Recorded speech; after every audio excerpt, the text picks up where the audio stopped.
Alright, got another romance movie right here. Another chick flick, you want to call it, a romance flick. Dear John from the year 2010. This was a request. I'm finally watching it and I'm going to give my thoughts about this movie.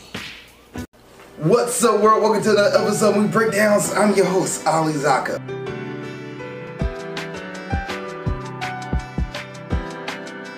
And before I get started, if there's a review you want me to do, let me know. Please put in the comment section below and I get to as best I can. Also, Patreon.com/Ali Zakka. And for $2 a month, you get the cut in front of everybody. Get your review. I wait for it to come out on Facebook and YouTube. You just get other stuff on there like movie reaction, conversations, much more stuff on the Patreon. Now, let's go ahead and get into today's episode, 2010's Dear John. And what is this movie about? You have a military soldier and a college girl. They meet each other over summer for 2 weeks, and then they pretty much have to go to separate ways, and they start writing each other letters and about how they're doing and things they keep doing around when they're separate and apart from each other. And through this time, things happen that makes their relationship a little more tough to deal with. And that's the basis of Dear John. That's pretty much it. That's pretty much what Dear John's about. I enjoyed bits and pieces of the story, but also I didn't like how some of the things the story was doing. So my likes in this movie, I actually like the romance of them meeting each other and the whole like, I'm a guy with a strange past and you're a girl who's happy-go-lucky, who's doing all these things, and we're putting ourselves together. Pretty much your romance stuff where like, oh my gosh, he's a troubled man, but like she's the perfect girl and we're talking and dating, all these things. Like I dig that part, and I would say anytime a relationship thing was on the screen, I was more invested in the movie. When it came to what they're doing separately and doing things off on their own, like for example, John doing his stuff in the military, I was like, okay, there's no tension here. He just in the military, he's doing things, and then you have a scene in the movie where he does like, oh my gosh, he might die, because the movie opens up that way where you're thinking, oh, the romance would never happen because, you know, he passed away. And no, he doesn't. He actually comes back home, and then his dad dies, and you're like, well, that's kind of quick, but you kind of get more attached to his dad because dad has autism, and you see like John and his relationship with his father and how they try to bond with each other, and John accepting that like as he gets older, like, you know, this is part of my dad and I have to accept him and love him as he is. And that's a whole aspect of this movie where you're like, oh, that's not a romance movie, it's just a like relationship between his father and his son. His son having to deal with, you know, his dad having autism and accepting that. And that's a cool topic, a cool conversation, and something that's a really powerful moment there. But then you completely take out the girl in the movie for a moment because she decided to cheat on John and gets married to John's good friend. They're not even like best friend, or good friends. And all to mind you, John met Savannah for about 2 weeks. So they was dating for 2 weeks before they had to go separate ways. And this movie made tension. This movie, there's another thing I didn't. Let's go and talk about the dislike, because this leads into a dislike as far as story. I did not like how they made things seem forced. They forced things in this movie to make something happen. So they've been dating for 2 weeks and they all like, we love each other, oh my gosh. And then it was like, well, we need to have some issues in this movie, so we're gonna force issues. For example, we're gonna say Savannah realizes that John's dad has autism, and she brings it up to John, and John loses his mind. How dare you say that about my dad? My dad is not my dad, and I'm gonna fight your friends. I'm like, why? Why push that into the movie? Or Savannah just tell John like, oh no, we haven't talked to each other, so I'm going to, you know, break it up, or not break it up, I'm actually already engaged and married behind your back with your good friend Tim, who you met for 2 weeks as well, because John didn't know anybody in that circle until that time. And your good friend Tim, I'm gonna marry him. I actually did marry him, engaged. Like, okay, so you just threw that in there to make it like tension. And then when you finally get the conversation between the two of them, she's like, oh, I did it because he was sick and he was ill and he had nobody, so I just went and talked to him, and then I decided to get married to him. And you're like, why? That doesn't make any sense. The writing for some parts of the movie and the tension this movie which I was forced to have just didn't work for me at times. I was like, everything's going fine and dandy, and it's like, well, we need to find a way to break this up for attention's sake, because you just can't have a movie where everybody's happy-go-lucky. You gotta have ups and downs, and the ups and downs of this movie seem so forced. And on top of that, the pacing of this movie seemed off. This is a 2-week time span that we're dealing with, and then about the 30 to 40 minute mark is when we get the whole breakup thing, and then we jump to this time frame, then we jump to this time frame, jump to this time frame.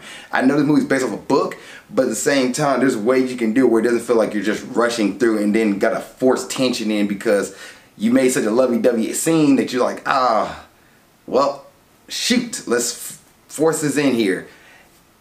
And then as far as the characters go, I didn't like how this movie is pretty much like, oh, what comes around goes around kind of thing. Like, I understand that we didn't work out here. Well, we're going to go back and, try this again later on down the line because my husband died. Like, that's messed up. This movie gives like this thing, like, oh, John just sit here and he was waited his whole life. He was stuck on a girl he met for 2 weeks. And she went on and got married. Y'all was in a relationship, went on and got married, and then came back and was like, well, he walked away, which was the right thing to do. And then in the movie, he was like, well, I guess I'll still swing by and say hi and see you again. I'm like, bro, really?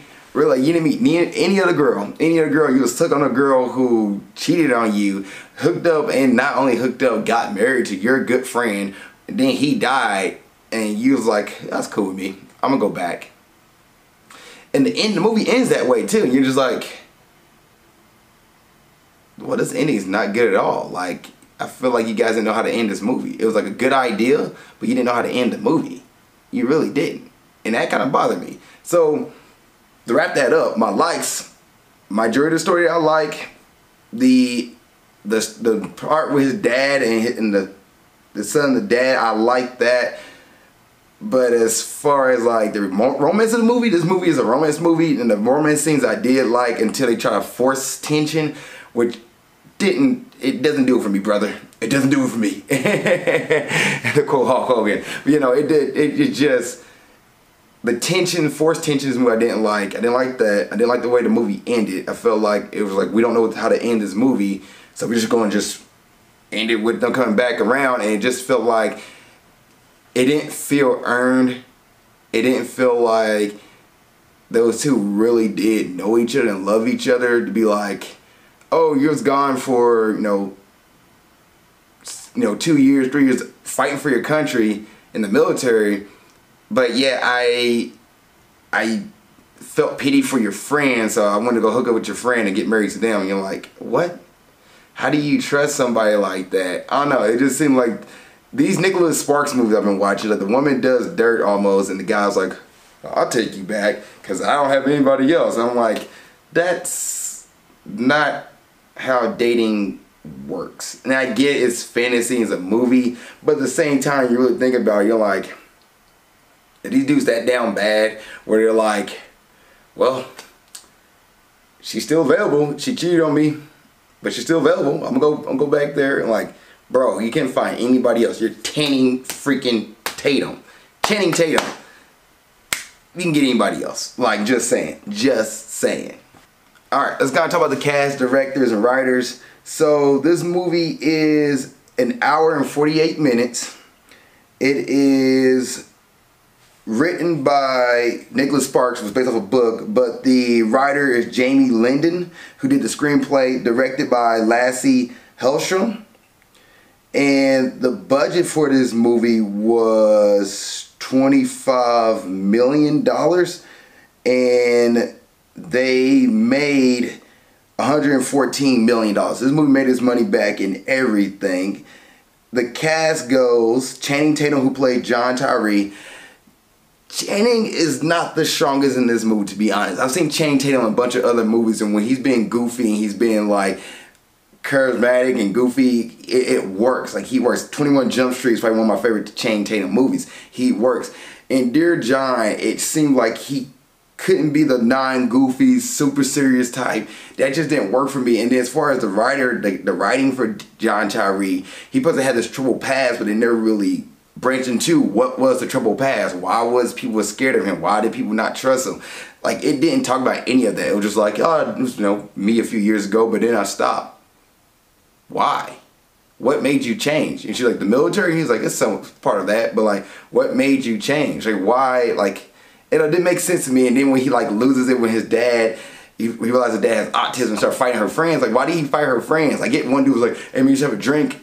And you're like, leave me alone, man. I need to go deal with some things. But he just didn't walk away. He was like, grabs the dude by the neck, throws him down, and then elbows the other dude. Like, bro, what the heck? But it never really dive into that. Like, why did he have this upburst and rage? It didn't dive into that, the character for John Tyree. And then there's certain scenes in the movie where Tatum himself wasn't delivering lines. I feel like really good. I've seen him do better in other movies. So it wasn't like his best performance, to be honest, when me watching other movies with Channing Tatum in it. But it just seemed like he did it. I also, like, I'm not sure how he was directed to be in this movie, but I feel like he did what he could do. I see him do better. I pretty much put it that way. I see him do better. It's not really a bad thing in this movie. I just see him do better.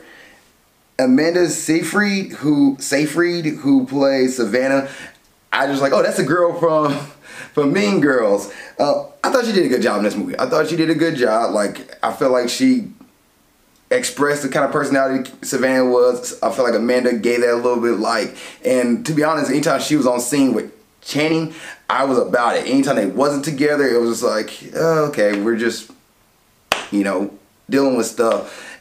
And just like we're just getting to the next scene where they get to be together again and see what happens. As far as the character of Savannah, I didn't like how, like, when John's like, I'm gonna go back to the military to fight for my country again, she was like, what about me? What about my feelings? Like, did you see what happened in 2001? Like, a lot of people want to go back to the military and support their country. Like, I can't blame, John for doing that in this movie. It made sense because a lot of people thought the same way. And she was like, but you're not thinking of me. And dude's like, I'm not thinking about me either. I'm thinking about of a country. Richard Jenkins, who played Mr. Tyree, I thought Richard Jenkins did a good job in this movie. He seemed awkward. He definitely gave you the idea of somebody who's on the spectrum, and when Savannah diagnosed him, she said, I'm not a doctor or anything to really do it. You can understand like why he was being kind of quirky and why he wasn't doing certain things, because he was on the spectrum. And I believed that Richard Jenkins' character, Mr. Tyree, was on the spectrum, and he did. I feel like it was a great job with that. And then his reaction to Amanda, his reaction to Channing Tatum in the movies and the things that Richard brought to the screen, I felt worked. And part of me kind of wish was more about, a movie with John and Mr. Tyree, them bonding with each other versus the love story this movie y'all put in here. Henry Thomas is Tim. I think he did a good job. I don't have anything wrong to say about him. Like, fine. All right, any other thoughts? This movie has a lot of licensed music in it, and at one point, there's also a lot of montages in this movie too. And at one point, I almost thought they went from a licensed music song to another montage song. And no, it was just Amanda singing. But I just felt like it was fine. It's a cliche romance movie, them getting together, doing the things. Also, this movie had all the bunch of other tropes with romance movies, in the rain, and you talking to your significant other in the rain, and then the sad scene where you're also in the rain because everything's sad and life is woe, which for some reason I don't know why romance movies have a bunch of rain scenes, especially Nicholas Sparks movies. I don't get it. I don't understand why there's rain scenes in movies, but okay. But yeah, there's a bunch of rain scenes. That's about it. Like the lighting, directing, the lighting was fine. Set up, but props and everything was fine. It was cool. There's another movie where I think there's in Carolina again, or Virginia. It was on the East Coast, another East Coast movie. I thought it was fine. Alright, is this a Friday night movie? Nah, this is not a Friday night movie. In grade time, I'm going to grade the movie Dear John for 2010. I'm going to give this movie a C-. This movie gets a 70% for me.